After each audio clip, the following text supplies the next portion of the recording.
Welcome back to the Fit Dad Club podcast. My name is Travis Jones and I'm here with Jason Barrett. How are you doing today, Jace? I'm doing good, man. My runs are improving. Did I think 2.3 or 2.4 Ks yesterday in 34-degree WA heat before it drops back down to 20 degrees. So, made the most of the little heat wave. I'm feeling good. Ran through a stitch and everything. I do have a question for you. Is eating before run, like it wasn't even just before running. It was like a while, like an hour and a half or so before running. Is that the main cause of stitches? What are the causes of stitches? Do you know? Are you aware of them? I like to. Is it like you get a stitch if you're a bitch, or? Yeah, I was going to say, mate. One, don't eat just before you go for a run. 100%. But always, I think there's a couple of things with stitches, and this is not the science, but I think what we need to do is eat something light before going for a run. Mm-hmm. And if you're going to run for the first thing in the morning, if you're going to have half a banana, have half a banana. If you need to eat something, but I eat nothing, and I feel like I run better. Now, if you're going for a run anything longer than an hour, so as you go into like 2-hour runs, you want to sort of exactly. You want to start to fuel yourself. You got some gels. I think I got some behind me somewhere, and you want to try and fuel yourself with a gel every 45 to 60 minutes. If you're going for like an hour and a half to 2-hour run, that will just keep your carbs up and energy up, so you don't like just plateau. But the biggest thing is don't have heaps of water and don't eat within an hour and a half of you running. And if you are going to go for a run in the afternoon, don't go for a heavy lunch or an hour and a half after you have breakfast. Don't have a heavy breakfast because it's just going to be in your gut and you're just going to feel heavy. I think that's the biggest thing. It's like you want to eat light so you don't feel like you're carrying a heavy stomach when you're running. Yeah. Fair enough. All right. Well, that's my advice for the day. I'm pumped. How are you doing, Trav? I'm good, man. I'm done. I'm good. It's been a good week. Back into running. I think I've averaged about 10 Ks a day so far this week. I've had my first lifting session post elbow injury. Car on top of me. My knee's a bit off, but my elbow's a bit off, so I'm just lifting about 60%. I can nearly straighten my arm again. So I'm hoping, I have be able the ability to straighten my arm by this time next week, and I can lift properly again. But we will see. We'll still lift. We will still run. As I have told you, I don't need to bend my knee to 90 degrees to run, so I can still do that. That'll be the weirdest thing in the world. Exactly. So I'm doing like lunge runs. Yeah, I think we're where are we at? So I'm 8 weeks out from a 64K ultra. So I need to start increasing my long runs as of this weekend, which is exciting. And I just don't want to, lose muscle mass. So I've got to keep lifting some weights as well, mate. But yeah, got to smash it out. Today, guys, just you taking control of your life. Exactly. Today we're going to have a podcast topic which is called "Taking Back Control of Your Life." Now, we can go in many different directions with this podcast. We haven't read any notes for this. I think me and Jace we were going to go down one route for the podcast today. And we're having a bit of a chat before we got on today, and we're like, you know what? Based on some of the stuff we've chatted to clients about, or we chatted to each other about across the week, I think it's more important to just talk about taking back control of your life, and essentially taking back control of the direction and the trajectory of your life is the real meaning. We're all headed in different trajectories, and the reason why people normally sign up for coaching is because they aren't happy with the health trajectory that they are currently on. If you're also listening to this podcast, it's because you're trying to change the trajectory of your life as well. So it's all about increasing the trajectory, going towards the best version of you. And the same as, there's no such thing as half pregnant. Like you're either pregnant or you're not pregnant, right? There's no. There is double pregnant. Yeah, it's double pregnant. Twins, but not half. It's not half pregnant. I think so many people try and half take control of their life again, and they don't fully commit. And when you don't fully commit, it means you haven't committed at all. It means it's still gray. And when there's gray area in your decisions, it means you're always going to suffer from decision fatigue. You're always going to have this sort of willpower battle. You're always going to, be upset with the results you haven't got with the work you haven't done, because we overestimate the amount of work we're actually doing. Oh yeah, man, I trained like 3 days this week and I tracked my food like 3 days. It's like, awesome. you track your food 35% of the week. Congratulations. Like, you tracking your food like 30, 40, 50% of the week isn't 100% of the week, right? That's a D. You're failing. So Yeah. that means you're half committed. You're not actually taking control back of your life and the trajectory of your life. What you're actually doing is fucking around, right? You're simply just fucking around for another couple of months or another year. And all you're really trying to do, all you're doing really is just solidifying mentally or subconsciously to yourself that I can't change, right? Because that's what you think to yourself. Oh, look, I tried this diet and this training program and it didn't work for me. It's like, exactly. You tried to do it. You didn't do it. There's a big difference between trying to do something and actually doing something. I think the problem is most people don't actually do it. And they actually go half-assed, and that's the actual problem. They half-ass, and this is the biggest reason people half-ass anything. One of my favorite quotes is from Ron Swanson from Parks and Rec. He's like, "Don't half-ass two things, whole-ass one thing." That words of wisdom just stick with me. But the reason people half-ass it is because they're afraid of looking like an idiot. They're afraid of failing. They're afraid of actually putting themselves out on the line. It's why you don't tell the girl that you actually really like her on the date, right? It's why you don't want to seem too desperate. You don't want to, because if I'm not fully invested, or you kind of have a few other people you're talking to, so that it's like, if this one doesn't work out, I've got other things going on. I've got other stuff. Well, that wasn't what I was fully invested in. And as a result, if it doesn't work out, or if you don't get the result, then you could say, it's because I wasn't fully invested. And you quote unquote save yourself from a bit of hurt or a bit of pain or a bit of, not feeling good enough because, I tried my best and it didn't work, or I put my all in and it didn't work. Most people are really uncomfortable with failure or with the idea of not feeling good enough because they didn't fucking achieve or succeed for whatever reason. So you've got to be real with yourself and be like, well, I can either half-ass everything going through life and never really achieve anything. Because sometimes you can half-ass something and it'll kind of sort of work out in your favor, and then you'll just, that kind of worked, and that's then I didn't have to put myself out on the line there. But you have to look at your life and think, if I'm not in control of this, then who is, right? And who am I giving control away to? And if there's no one person, then you're living your life by default, not by design, which we've talked about a lot of times. If you live your life by default, shit just happens to you, and you're just like, this is life, and I'm just fucking walking through it. And then again, you can't complain about any of the results that you don't get because you haven't done any of the work. So there does require a little bit of sacrifice of ego and sacrifice of potentially trying something fully and it not working. What is the fucking worst case? This is my question for a lot of guys. What is the worst case scenario? You give it a go, you go all in, you try, you don't try, you do, right? And then what? You don't get the result that you were 100% looking for. All right, fuck, at least I gave it a go. You now have the peace of mind knowing that it's like actually asking that person out on the date. It's like you can live in this fucking limbo waiting for her to ask you out, and you say, hey, I'm really in love with you, and I've been hiding my feelings all this time, but let's go out on a date because you've been so wishy-washy, just really fucking got me going. No, it doesn't happen. The one thing women love is a wishy-washy man. I fucking said no one ever. I think 100%, man. I think it's like when you commit to something, don't say you're going to, and I think this is the biggest thing of what I look at is doing what you said you're going to do. And that's it, because that's where life starts and stops. If I say I'm going to do this 16-week program, and to do this 16-week program, these are a set of standards I'm going to stick to, or I'm going to change my life and I'm going to commit to this nutrition, this training program. I'm going to track my food every day. I'm going to train 4 times a week. And if you say you're going to do it, then you just fucking do it, right? It's black and white. The words came out of your mouth saying, I am going to do this.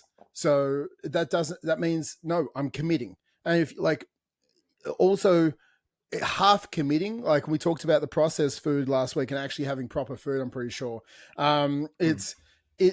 Don't go into a program or don't try and start a diet and then trying to find all the ways that you can still eat how you used to eat whilst now still on a diet. And that's the problem. And it's the good thing about flexible dieting and also the problem with flexible dieting, which is why 90% should be whole foods and 10% should be flexibility. It doesn't mean that your life is still pizzas and burgers and trying to fit into your protein goal and macros. Yeah, there's room for that, but we still need to be eating whole foods. We can't just be going, oh, I'm just going to try and eat.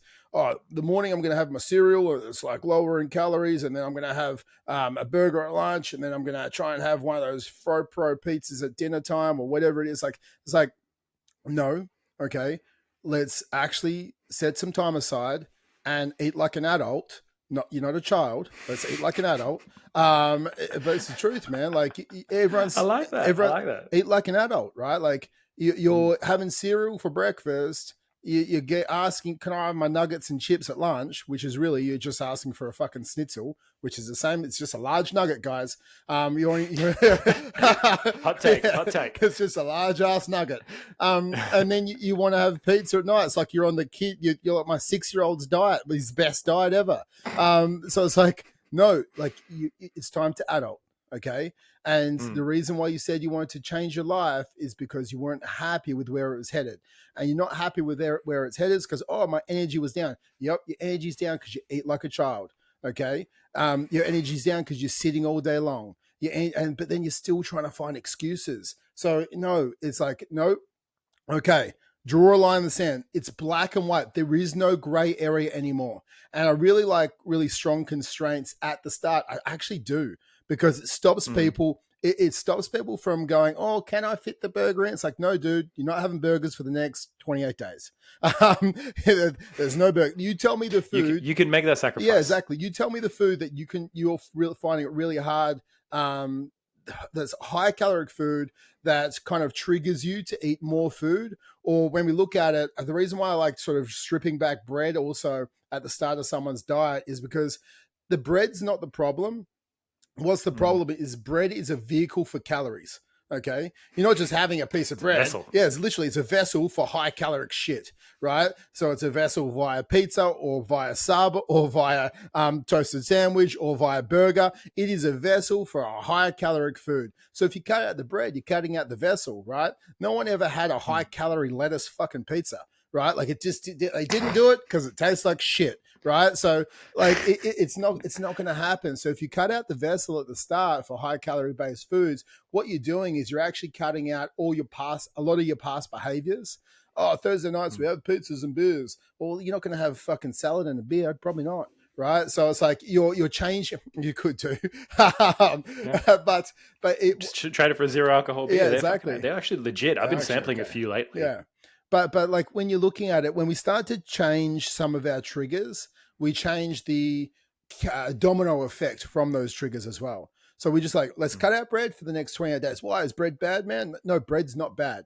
But your behavior around bread is bad. So until we fix the behaviors, okay, which will take about a month of starting to understand and have a better understanding around nutrition and get over the constant schnitzels and subs and burgers and pizzas, then yeah, let's cut bread out. Okay. And then we'll introduce it back in once you've actually got a bit better of a better self-discipline, a little bit more self-control. And then we can start to add it back in. Oh, I don't know. I didn't have any time for working out this week. That's what people say as well. It's like, dude, you cannot say that anymore. If you said, I'm going to take control back of my life, it's like, if, when, then scenarios must be, if you've got a busy week, and let me tell you right now, a lot of people have busy weeks, guys. You're not alone. There is like, you have kids, you have a wife, you have a job. Some people even have a business on this part-time of their job and they still fit it in. You know what? They structure their week, they plan their week, and they have if, when, then scenarios. If, when I can't make it to the gym, then I do this. And you just have to have a couple of if, when, then scenarios so you can still feel like a winner. If, when I don't go to the gym, then I do 100 burpees. Then I go for a 3K run. Then I do 100 push-ups. Like a couple of my guys, it's like, if you can't do your workout today, man, just do 100 push-ups for me, because you're still ticking the box that you actually worked out. I think that's a big thing mentally, because you're still all in. You didn't hit like a strategy A, but we had strategy B, so you can still win today, so then we can still win the week. And I think that is a big thing. And when we're looking at, again, taking back control of your life, like, do something every day. Like, find 20 minutes every day. Oh, I've got a big day. Wake up 20 minutes earlier and just do something. Go for a walk in the morning. Go for a walk / jog in the morning. Do, easy one, 40 push-ups, 40, 30, 20, 10 rep range, squats, push-ups, and sit-ups. Do that, okay? It will take you like 10 minutes, maybe 15. And like, you're still going to get a bit of a sweat on. You're still going to feel like you worked out. You still got that mental sort of little bit of an endorphin kick. And you tick the box that I am someone who trains every day no matter what.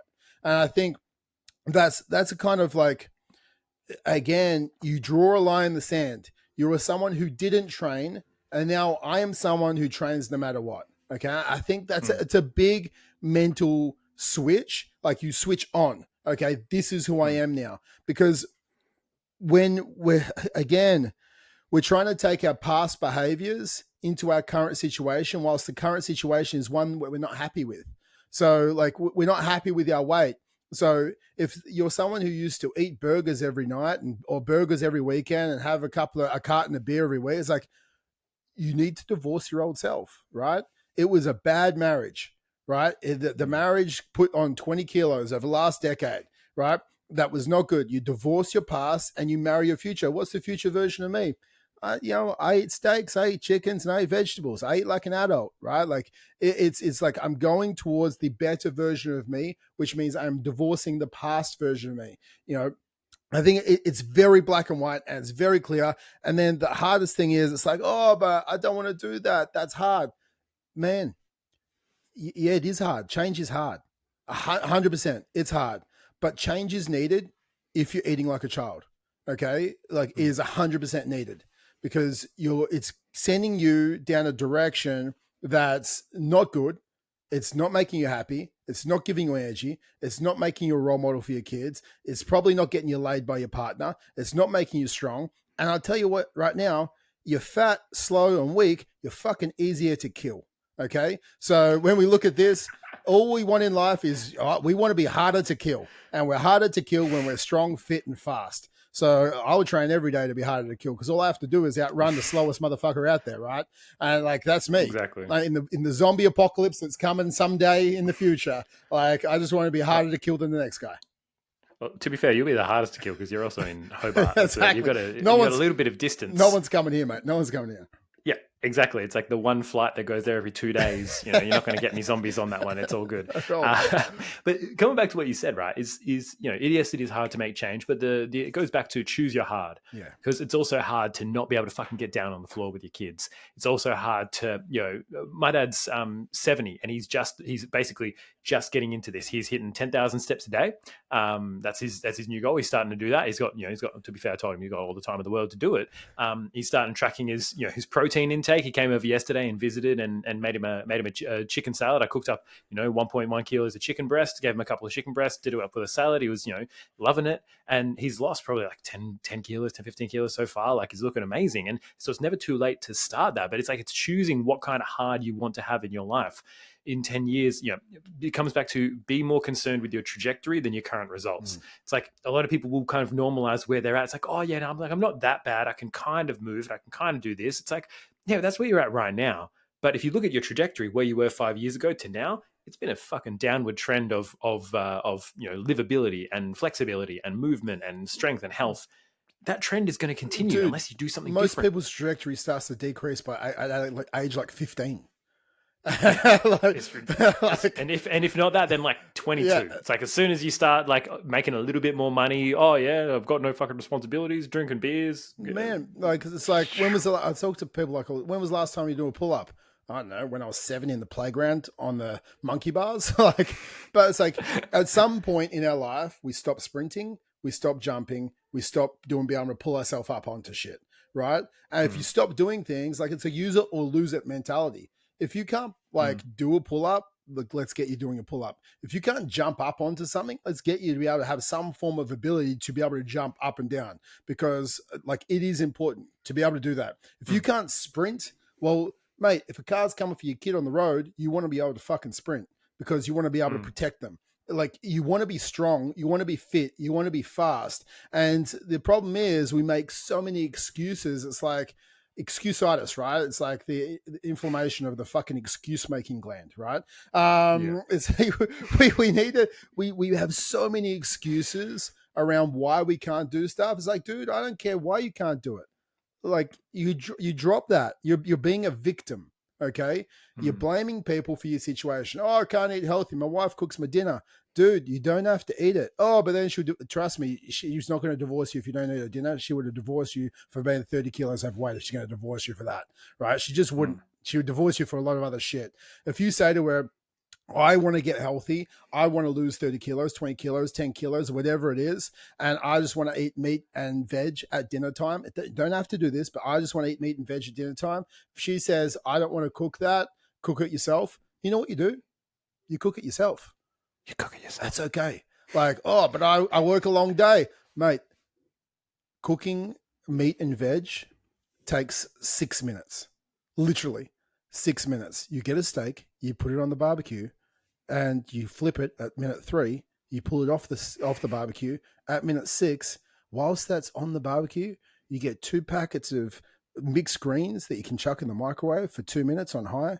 You pull them out and put them on the plate so they cool, don't burn your face off whilst your steak's cooking. Then you grab your steak and you put it on there. It's like, oh, wow, that took 6 minutes to cook my dinner. So if it can't cook it for you, then you can just cook it yourself. Now, season your steak, put a little bit of butter on your veg if you want, just track it, and it's done. You can still eat with your family. I'm eating something different. My wife didn't make it. Hey, that's okay. But if you can eat all together and you're eating healthy, eat all together. But stop making excuses. This is the biggest thing. You're justifying bad behaviors, and you're blaming other people on why you can't take back control of your life. You're blaming other people. And again, we talk to so many people who even don't start the journey, right? We talk to like 40 people a week, every week. We talk about guys who want to change their life. Some people are too, what's the word? Like, I think they're too invested in their current reality to change, and it's too hard, or it's like learned helplessness.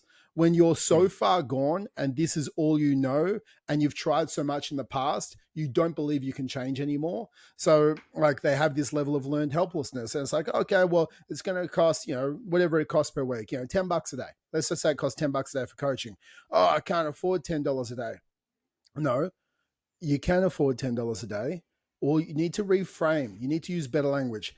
Spending $10 a day on my health is not a priority to me right now. I'd prefer to spend that $10 a day on 2 coffees, or I prefer to spend it on my Bondi burger from Oporto's. I prefer to spend it on A, B, and C. Oh, I've got to ask my wife if I can spend the $10 a day. Dude, do you ask your wife every time you go and buy a beer? Do you call her up? Hey, baby, I'm just at the pub. I'm going to buy my second beer. Am I allowed to do that?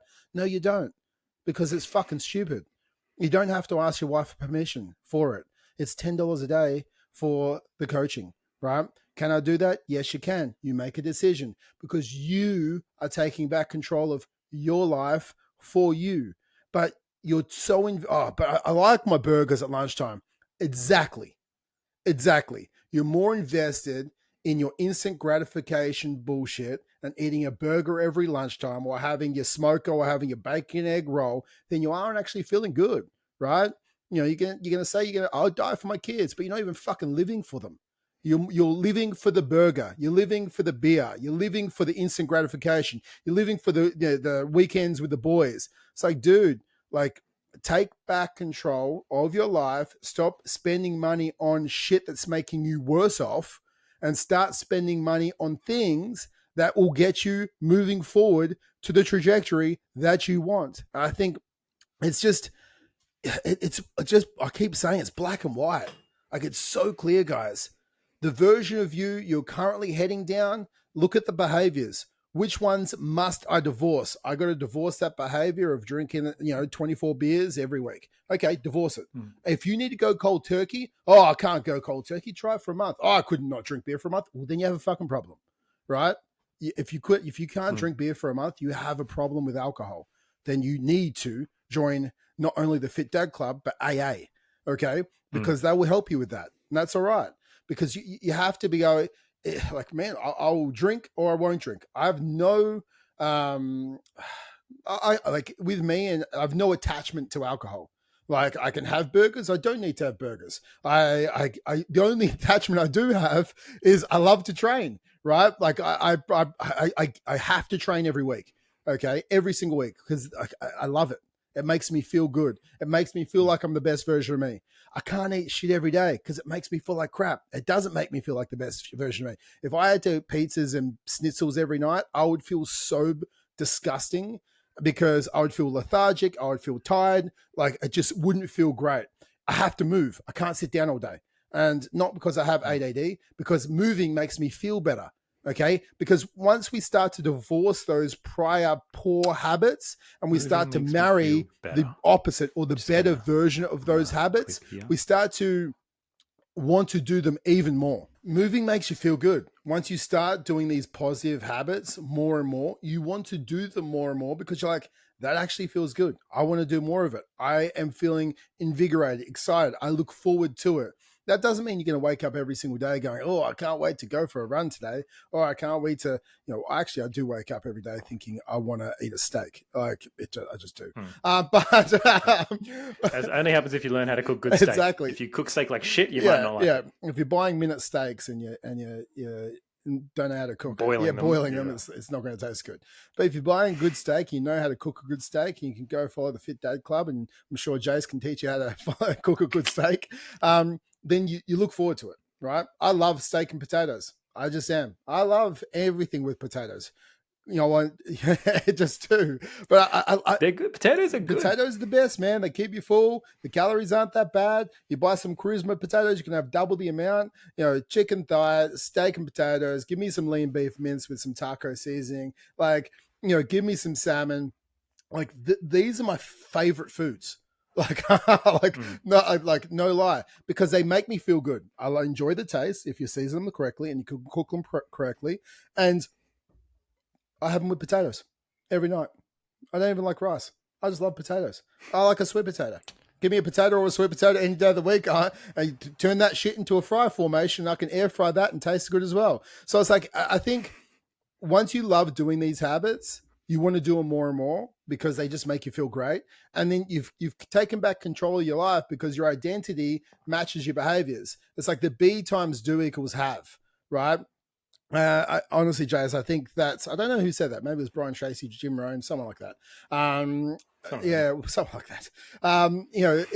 It's everyone wants to have the have. I want to have the abs, right? And I actually had a couple of sales calls over the last week. And I've talked to these guys, I want to lose 10 kilos. It's like, okay, well, would you want to have abs? It's like, oh, no, I don't think I can have abs. And I'll say to them, well, if I gave you abs, okay, if I just gave them to you, I just slapped them on you, would you take them? Or would you say, I don't want these things. I don't want these things on me. Get off. Yeah, get off. Give me, I can see my dick again. Yeah, I don't want this toned stomach. They're like, nah, dude, of course I'd have abs. And it's like, okay, so you do want them. The fact that you're saying you don't want them is because you don't believe you can get them, or you feel like the sacrifice may be too hard. And that's what we're here for, to help educate you, saying the sacrifice isn't that hard. We just need to make sure that we understand how to get there. And like, oh, okay, that makes sense. So if we're looking at it, everyone wants to have the abs. Everyone wants to have the energy for their kids. Everyone wants to have the strength. Everyone wants to have the fitness. Everyone wants to have all this shit. We want all the haves. People want to have the nice car, have the great relationship. There's all the haves in the world. And we're just focused on the haves. And then sometimes, okay, what do I have to do? Okay, I need to do the training, 4 times a week. I need to do that calorie deficit thing. I need to do the hitting the protein thing. I need to do these steps, like Jace was saying about his dad.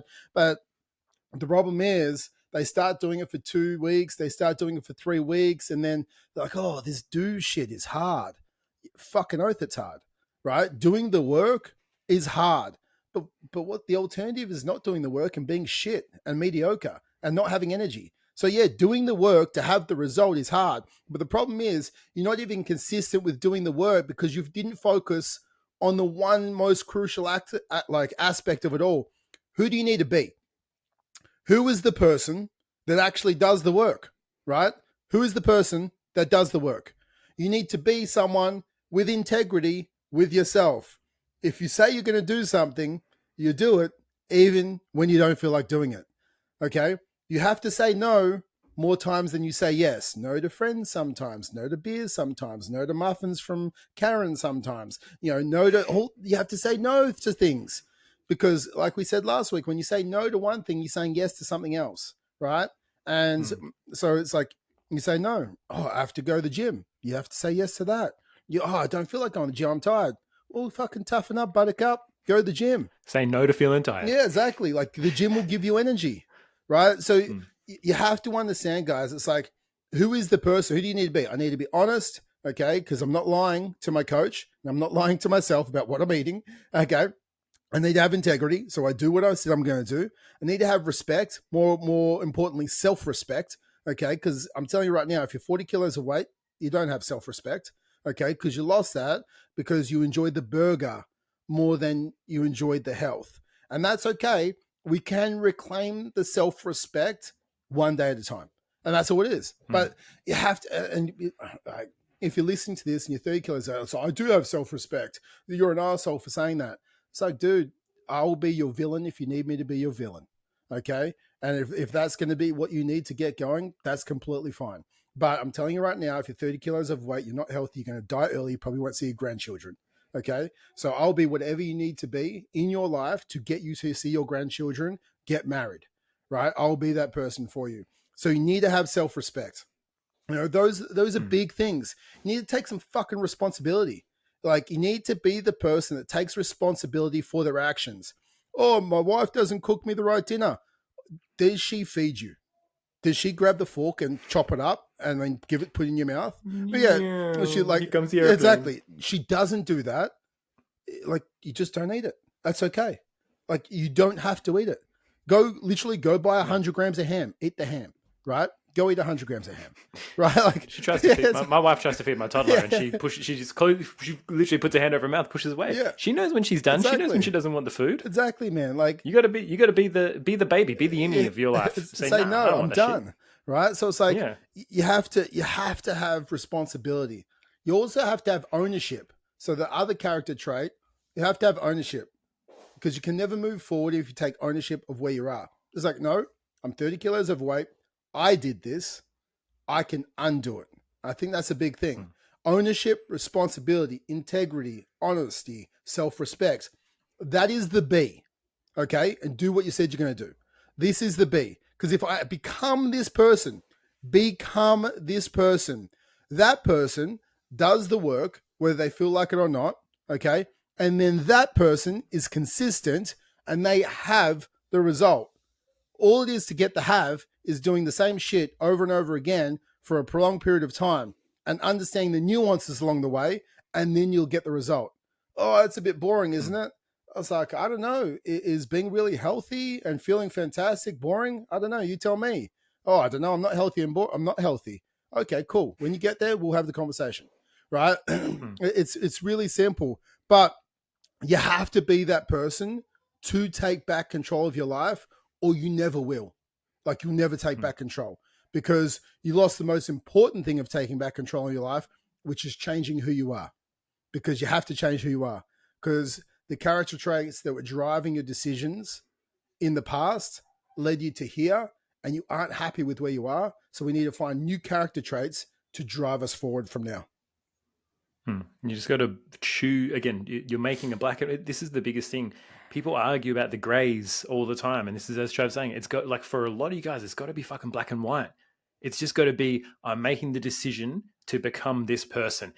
Understanding that, look, all of the results aren't going to come overnight. All of the haves aren't going to come overnight. All of the do's might not come in overnight.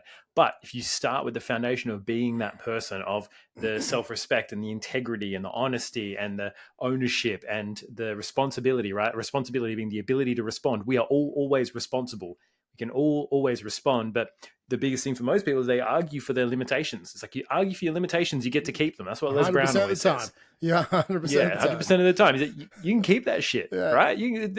That's all yours. But then you've got to realize, what the fuck are you arguing for? You're arguing for why your life is shittier than it could be, right? And then we're not saying it's like, oh, fucking me and Trav have the best lives because you're fit and No. shit. And it's like, bro, half of my guys run further and faster than me, right? I'm trying to catch up to them. We all, again, I'm taking ownership for my limitations. I didn't focus on my cardio or my running, and now I'm like, oh, I want to improve this area. Did I start by running a 5K and kill myself? No, I started with fucking 1.5 Ks. I ran for 11 minutes, right? Yesterday, I ran for 14 minutes, right? That was 2.2 Ks. It's like, it's improvement. But you got to take ownership of where you're at. You've got to take responsibility, the ability to respond for your life. And you've got to stop arguing for the shit that you don't actually fucking want in your life. Like negative people will have a problem for every solution. And you've got to recognize if that's you, because if that's you, it's like, all right, cool. You're just justifying where you're at. Then this isn't like, you've just got to say to yourself, this is not the priority for me right now. And I tell this to all my guys. If you're going out for, extra beers on the weekend, it's a big one. Like I know grand finals coming up, or if you listen to this on the Monday, it's already happened, right? You might be feeling the hangover from a grand final party or whatever. That might be the case for a lot of people, usually in Melbourne. Eagles are doing shit, so I don't care. So yeah, I'm not paying attention for the next 2 years. But what happens is, right, they'll go out, they'll have a bit of a bigger, time, they'll have some pizza, they'll have whatever. And then they'll feel guilty about it. And then they'll end up binging and then they'll do all this other stuff. I'm like, no, you've just got to own the fucking decision that you made. Don't be like, oh, but it was just kind of there and I just had it. And all the guys, no, you got to sit there and be like, I am choosing to eat this fucking pizza. And I know the consequences that it's going to have. And I'm just going to get back on track tomorrow. And that's okay. Those are the kind of decisions that you need to make in this plan. And then, it's easier to cut that shit out, especially for the first 21 days and 28 days, because you're not going to have the skills and the capabilities to get back on track after that. You haven't built up the momentum of results to make you feel like, all right, I can do this and then recover from it. So it's just about owning the decisions that you make, right? Regardless of what the decision is, but choose it in the positive and say, I'm actively choosing, as Trav said before, the $10 a day is not a priority for me to invest in my health. Like that is just straight up not a priority. I'll tell you how much a fucking Uber Eats order in general will cost. For 2 people, for us, it's about $55 at least. And that's with like one meal each. And I'm getting like a fucking salad and my wife is getting the nachos, and it's like, and that's it. We're not getting sides. We're not getting drinks. That's with the delivery fee and the fucking surcharge and all the other shit that goes on top of it. So let me tell you, you cut out one fucking Uber Eats meal, you could pay for coaching, right? And for most of you, you're getting 2 or 3 of them. And that's an expensive. I put up a post on Instagram the other day for a $10 meal that you could do, probably feed a family of 4, depending on how big the chicken is that you get, with all current prices from Woolies. You could do it, right? It's easy. There are ways around it. We got strategies for it. You just got to be willing to look for them and stop looking, I haven't got the money to eat healthy. I haven't got the time. I haven't got this bit. Fucking argue for your limitations. Keep them, right? Think about the thing that you're arguing for.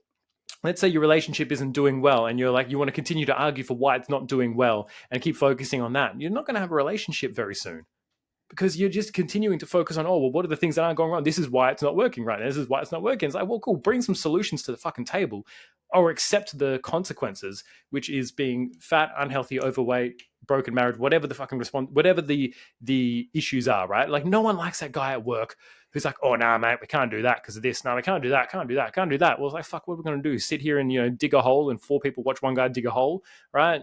Shout out to the council workers working across the road from me. Seen that a couple of times. But like, no one likes that person at work who's always constantly fucking talking about the reasons why you can't do shit without offering a solution. So stop being that guy in your own life. Stop, realize the shit that you are actually fighting for and start fighting for the stuff that actually matters, and say, you know what, Jason, Trav, right into the podcast. Dear Fit Dads, I'm having trouble finding the time in my life. This is the way my life is set up at the moment. What can you see? What can we do? What do you think I can do differently? Like, I've got a dad. I've got 2 guys at the moment. One of them is his wife works 12-hour shifts, and he has to take their daughter, the daughter, a lot of the time, because they're just the timing of things. He'll have to do the dinner routine. He's able to do maybe 10 to 15 minutes of a workout at a time, and that's it. At the end of the day, potentially. And I'm like, cool, our goal is to do that 2 or 3 times a week. He's already dropped a few kilos. He's doing well with the diet side of things, but that's just what he can do. I had a guy who was working overtime, was almost falling asleep on the road coming back home because he was working so long and having just he was falling asleep before his kids were. He went for a 1K run on a job site with steel cap boots and a tool belt with his apprentices. That was what he did. He encouraged them all to go, let's go for a fucking 1K run, middle of the day. All right, let's do it. This is our smoko break. And that's what they did.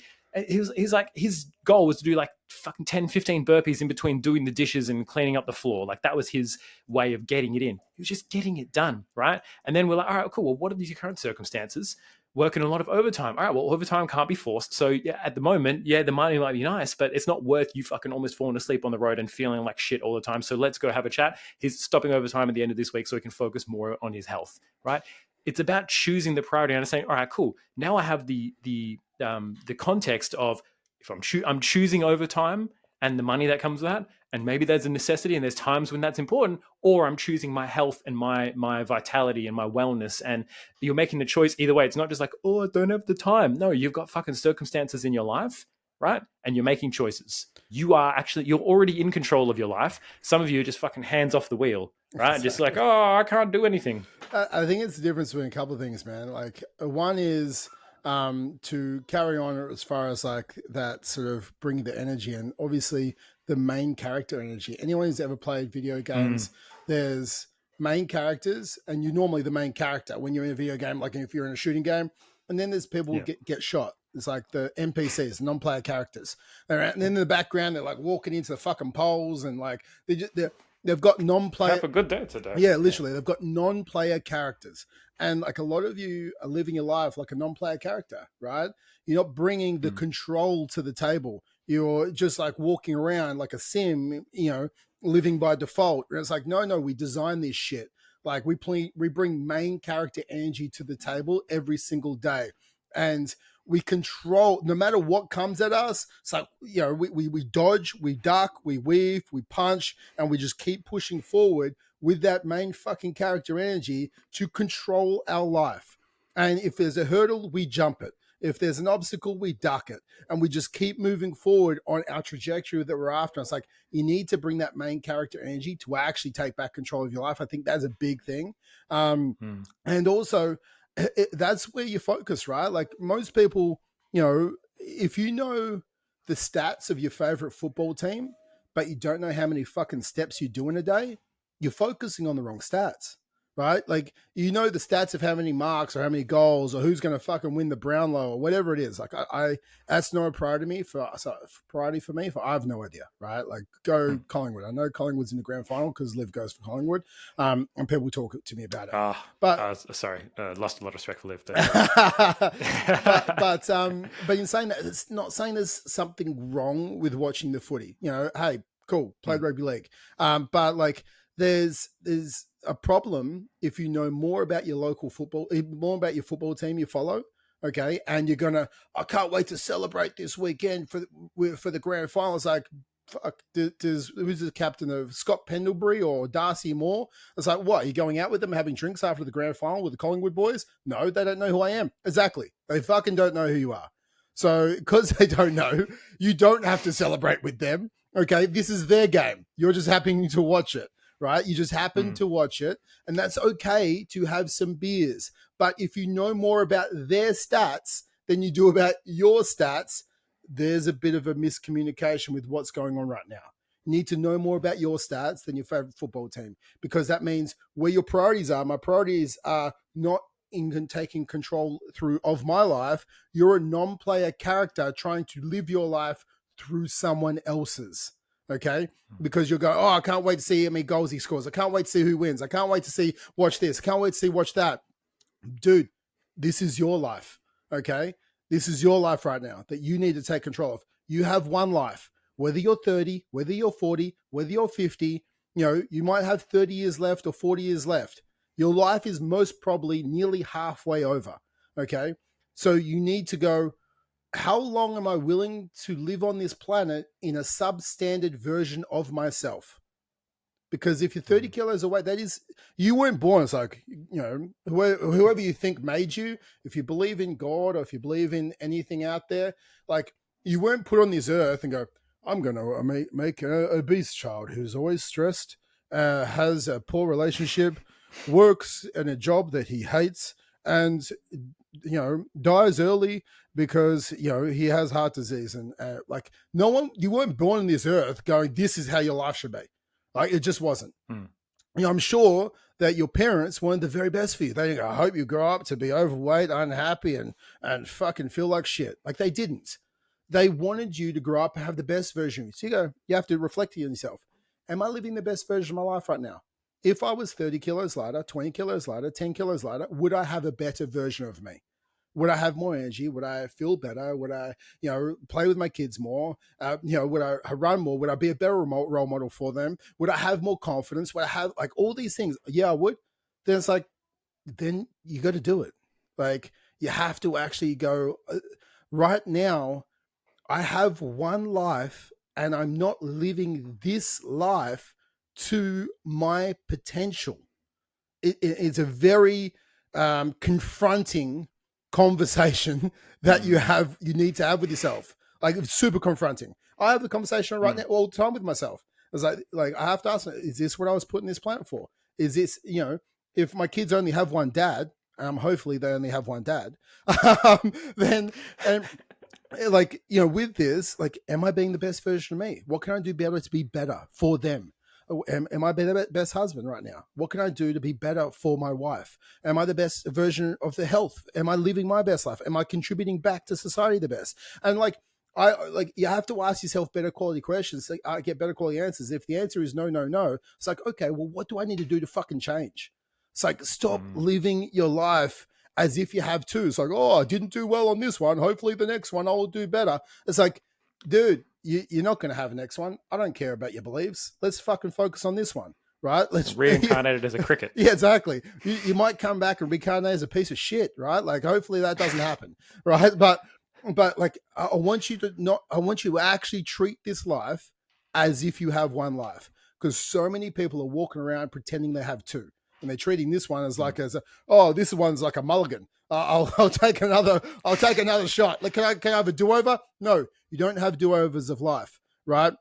When you have diabetes, that's what you got. When you have heart disease, that's what you got. When you have some form of heart failure because you're overweight and you didn't have the longevity, mate.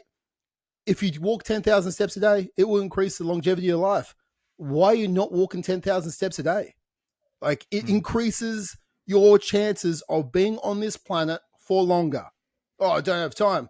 Mate, you have more time. You won't have time because you're going to die earlier because you're not doing 10,000 steps. Like, there are studies. If you walk 10,000 steps, you'll live on this planet longer. So it's like, do it. I don't have the time. You do have the time. You do have the time. Find the time. Walk some more at lunchtime. Oh, but I like to sit down and, enjoy my lunch over the hour. It's like, fuck, eat in 15 minutes, go for a walk. Right? Like, eat a less enjoyable lunch. Exactly. Like, so you don't have to enjoy it. Mate, 100%. Like, eat a tin of tuna and some lettuce. Like, I don't care. Like, just go for a walk. But I think this is the problem, right? Like, stop living your life as if you have two. You only have one. If you're not happy with the current trajectory, change that fucking trajectory, because you have the control. You have the ownership. You have the responsibility. Stop waiting for instant gratification. It is going to be hard. It'll be harder than you fucking thought it's going to be as well. Like, it will be hard. Changing your life is hard. Don't think it's going to be easy. And someone tells you it's going to be easy, they're a liar. They're a fucking liar, right? Because you have to change a lot of things about you to change your life. Because your current habits took you to here. Your new habits won't. So you have to change the way you deal with stress. You need to change the way you deal when you go out. You need to change the way you order your takeaway. You need to change, what you have at Smoko or who you hang around. You need to change your friends sometimes. You need to change what time you wake up. You need to change your nighttime routine. You need to change your favorite beer. You need to change your favorite food. You need to change like a lot of things to change your life. Keyword, change your life. Which means to change your life, you must change your life. You can't take your old shit and change your life by doing the same stuff. So guys, again, black or white decision. Write a contract with yourself. Write a contract. I hereby, Travis Jones, commit to stop being mediocre, okay? And commit to excelling in life, to be the best version of me, so I can be a role model for my kids through health and fitness, because that's what they, in brackets, bold, underline, fucking commas, deserve. Your kids deserve the best version of you, and you're not giving it to them.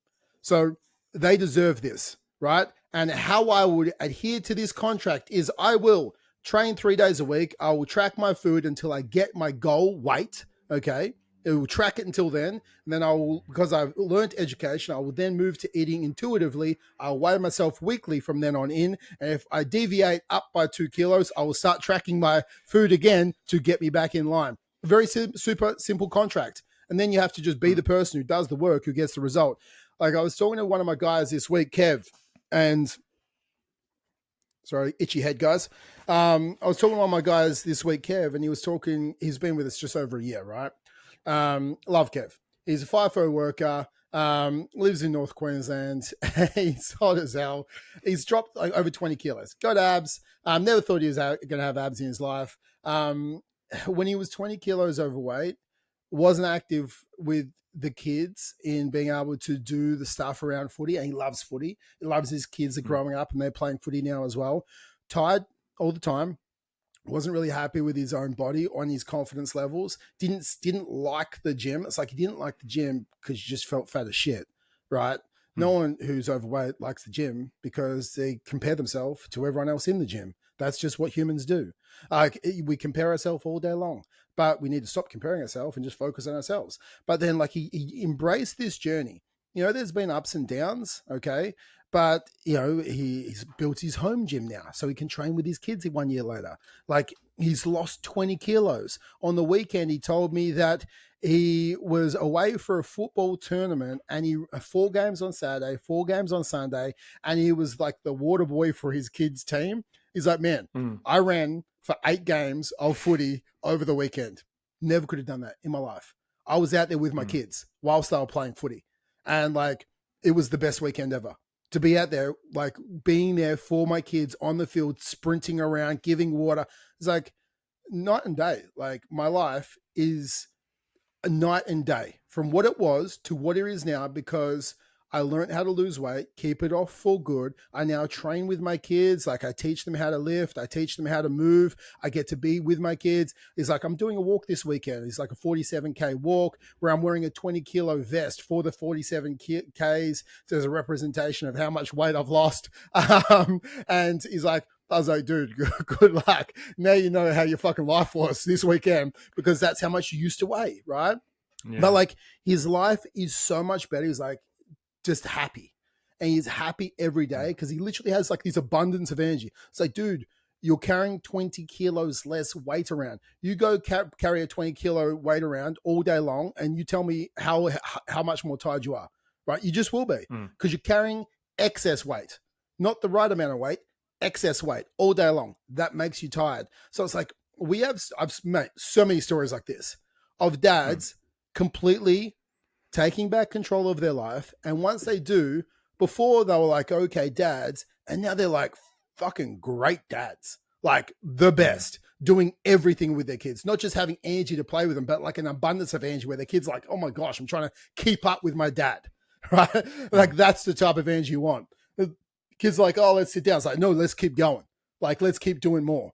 And that's the energy. That's the main character energy that taking back control of your life gives you, because you then your kids look up to you. It's like, that's my dad. Like that's all you want in life. Like they're like, that's my dad. My dad's the one that runs the water for me. My dad's the one I chase around park run. My dad's the one that does this. My dad's the one, if you have little girls, that the fucking boyfriends are scared of. That's the goal. Exactly. Like that's what you want, and that's what taking back control of your life does for you. But you have to stop living in the gray area. It's like, it's not half-assed. I think I told you, it's like, you know, one of my other boys, Mark, right? He done his knee just before the marathon. But man, you know, he's like, this is not who he is. He doesn't like, he can't run at the moment, can only walk with crutches. Dude, still lifting up a body, changed his program, doing the ski erg, sitting in the chair. Like we tested on the weekend, doing the assault bike, puts his feet up on the stirrups, upper body assault bike, because it's like brutal, 100%. But like when we're looking at it, it's like, it's people, once you take back control of your life, every single problem you face, you find the solution. But instead of every single solution, you find a problem. Like your whole life flips. And like, that's what I want you to look at, guys. Stop living in the gray. Start making it black and white. Yes or no. You know, it's as simple as that. And when you do that, that's when you've taken back control of your life. And I think that is the biggest thing you have to do. Yeah. It's like, last thing I want to say is, as Trevor was saying, it's confronting. It's going to be confronting because you've got 30, 40 years of undealt with shit that you haven't looked at for a while. And that's accumulated into who you are at the moment. And yeah, there's stuff to be proud of, and there's stuff you've done well, and there's, all that stuff is in there too. But to accept that stuff, you also have to accept the bad shit and the shit that, you know what, I didn't make the best decisions there. And in order for you to actually move forward with this and change who you are as a dad, as a human being, you've got to confront that shit. You've got to be willing to confront that shit. You've got to be willing to like do some of the airy fairy nitty gritty work and just look at and just go, fucking, who am I? Who have I been? And am I genuinely happy with that? Am I genuinely happy with how things are going at the moment? And it's like, if not, I'd like, this is what we're trying to instill in you. It's not like we're not berating you, but it's like, we're just trying to remind you that you've got the fucking power and you've got the control and you've got the ability to turn this ship around in a fucking instant. You can start changing today, right? You can fucking take today if you want to just process all this stuff. Fucking, sit on the couch and like, think about, fuck, how have I been going? Look in the mirror, think about how you've been going. Start this shit tomorrow morning. You can do all of this. You don't even need to fucking pay a coach or do anything. We've given you all the content in this podcast to get shit started. But, if you do want that support, if you do want someone to be able to say, hey, look, let's leave that shit behind. Let's give you that accountability. Head to fit-dad.club. We got your back. This is what we're here for. This isn't like, we want to coach guys to get abs for cool before and afters. This is like, we firmly believe that creating better dads and better parents, and I know I'm probably, one of the youngest in terms of, the age of my kids. For most people listening out there, my girl's almost one. Fucking, I made it, right? I've got one kid who's almost one. But, just first of all, seeing her grow and seeing her like blossom and like start to walk now, almost like she's walking kind of like 5 or 6 steps at a time, and just, seeing her really interact with the world a hell of a lot more. I'm sure all the parents, who have been through that can agree. It's like, it's such a magical time, especially dads, when they go from being kind of blobs to, now they're moving and they're interacting and doing stuff. It's like, there's nothing that's more precious in the world to me than her. Like, it's just absolutely nothing. And to think that I could set a subpar example of a, potentially a partner that she would meet, because that's what she's going to model. She's going to model my relationship with my wife, and she's going to see, how do I treat her? How do I treat my wife? And that's what she's going to see as the first like male role model interaction. I've got to show her a high standard so that she doesn't settle for a drop kick in life. And you've got to look at yourself and say, what example am I setting? Am I happy with what's been happening for me? And if not, we've just got to fucking turn the ship around. And you've got the control and you've got the power to make that happen. You've just got to really reach in deep, actually deep, and just go, fucking, this is what I'm about. And this is what we're about, creating a better group of dads that raise better kids, that raise, and not better because they're fit or have abs or whatever, but better because they're more mentally well adjusted and they have great relationships and they take care of their health and they see their dads, follow through on their word, and then they do that sort of shit too. All of the great traits that come with looking after your health and having integrity and self-respect and ownership and discipline, all the stuff we want to instill in our kids, but we got to do it by showing and not by telling. So if that sounds like something you want to do, head to fit-dad.club, book a call, we'll have a chat, we'll see what we can do to make it happen for you. It's not going to be the easiest thing in the world, but fuck, if it was easy, everyone would be doing it, right? And you don't want to be like everyone else because you are now a main character, right? Exactly. Go be a protagonist of that shit. Exactly, mate. And I think if you're not just going to take back control of your life for you, I think a big thing is taking back control of your health and life for your kids. If you're listening to this podcast, you do have kids. If you're an overweight or obese parent, you're 30% likely to have overweight or obese kids. If both you and your partner are overweight or obese, you're 80% likely to have overweight or obese kids. There's some fucking crazy stats. And also, kids are harsh. They're harsh. Like, if you went through school and you were overweight and you were bullied because of that, whether that's right or wrong, 100% it's wrong. But kids will always do that. Now, your kids are overweight or obese because of you. Like, it is. It's the truth. And they're also overweight or obese because of the example you're setting, the healthy or unhealthy choices you're making at home. So if you're saying, I need to have ice cream, I need to have the chocolate, I wind down with beer, we have schnitzel 73 times a week. Like, if you're doing all that, like, that's what your kids are doing and that's what they see, and they're becoming overweight. Now, do you think being teased every day at school is a good way to live your life? Being the overweight kid? Like, it's not. Do you think not being able to join in on all the sports is great for your kids? No, it's not. You're giving your kids a lesser quality of life because you're saying it's too hard to change your life. Now, if you aren't doing this for you, actually be a great dad and do it for them. Because if you change your kids aren't getting jobs and buying the fucking food for the house. Like you do that. Like you're putting the food in the house that they eat. Oh, Dad, I like chocolate. That's what we have. We don't have chocolate anymore. Like, oh, why? Because we don't. You don't have to give a reason. You're a fucking dad. So, Stone cold said so. Yeah, exactly. Because we don't. And you don't say things are bad. You don't call your kids fat. You don't do that. That's not what it's about. What it's about is being the man who sets the example for his kids so they don't have to be the facilitator of change for their kids. Like, because it's a generational thing. Parents, grandparents, parents, kids. Oh, we're all big boned. Yeah, but it has to stop somewhere. And what you're doing is you're putting this heavy burden on your kids to change for their kids. Because, you know, when they're overweight kids and teens, they're more likely to be an overweight adult. Like, you're setting the trajectory for their life. This is really heavy. Like, it's a heavy thing for you to currently think about. And if you're saying, no, I really like the burgers at lunchtime, it's like, do you like the burgers at lunchtime more than your kids like being happy at school? Like seriously. Like, do you like the beers with your mates on the weekends, like more than you like your kids not being teased because they're overweight, or not being able to join the sport because they can't because they're not fit enough? Like, kids will gravitate towards more computer games because they don't feel like they can fit in the sports.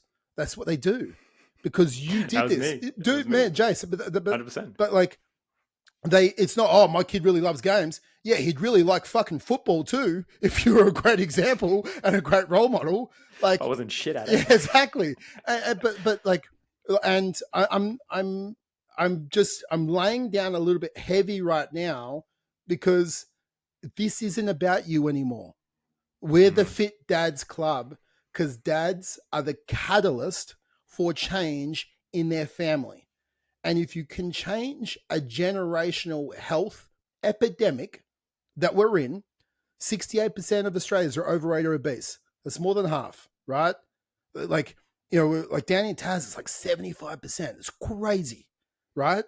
This is a problem. This is a massive problem. And you have to go, well, I know that's like my 68%. It's like if there's 10 kids in a room, 7 of them are going to be overweight or obese, have a lesser quality of life, going to be teased, going to have low confidence. I'm giving my kid low confidence. I'm giving my kid problems. I'm giving my kid health problems. I'm giving my kid the chance that he won't be on this earth as long as he could be because I'm giving him the health issues. If you actually sit down and ruminate on those things, like, you're like, oh fuck, I'm being shit.